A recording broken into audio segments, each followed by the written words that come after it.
Bonjour et bienvenue sur la chaîne ADPM. Je suis Grégory et aujourd'hui je vais vous expliquer comment changer la courroie sur votre machine à laver. Quelques consignes de sécurité avant de commencer. On pense à débrancher électriquement son appareil et à couper l'arrivée d'eau. Les symptômes. Vous aurez besoin de changer votre courroie si jamais le tambour ne tourne plus ou s'arrête pendant le cycle de lavage.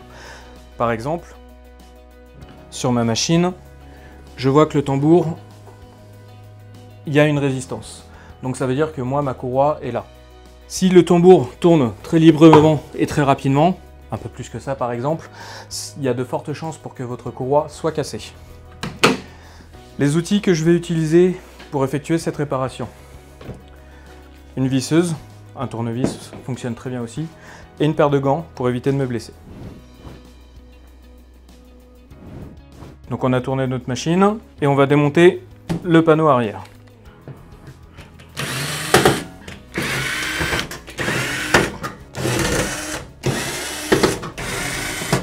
Un petit conseil, ayez un petit gobelet par exemple pour mettre vos vis, ça vous permet de ne pas les perdre.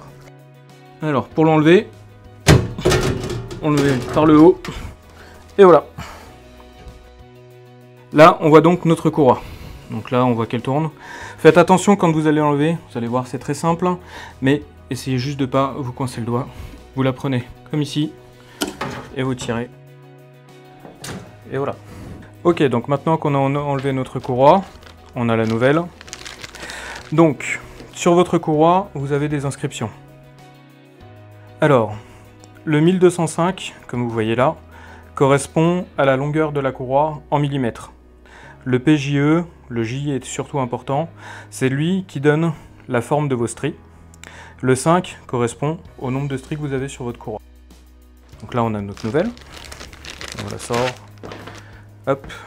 Alors, sur ce modèle-là, le constructeur a changé la courroie et a mis une 1208 maintenant. Il y a 3 mm de différence, ça ne sera absolument pas visible quand vous allez la monter. On voit bien que c'est une PJE aussi.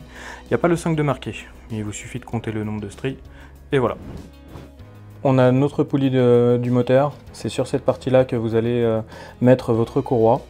Les stries toujours vers l'intérieur, et on va se servir de la poulie comme d'un guide.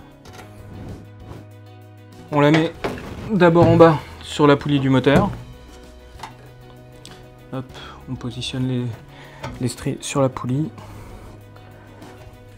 Vous mettez une partie, hop, en évitant de coincer vos doigts, sur la poulie du tambour et vous faites tourner comme pour remettre une chaîne de vélo. Alors attention, comme c'est des courroies extensibles, il faut bien les maintenir pour pouvoir la faire passer dessus.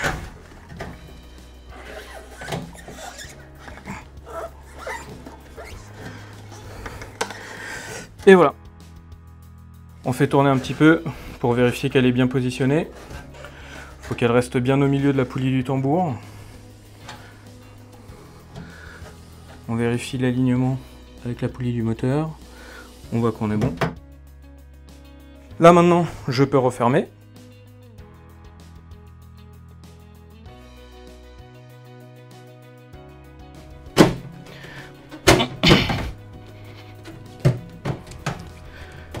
Voilà.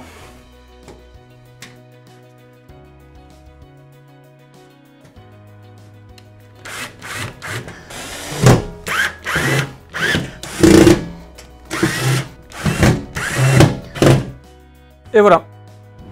Un petit conseil pour finir, évitez de trop charger votre tambour pour ne pas exercer trop de pression sur la courroie quand elle tourne. Si cette vidéo vous a été utile, n'hésitez pas à laisser un pouce bleu.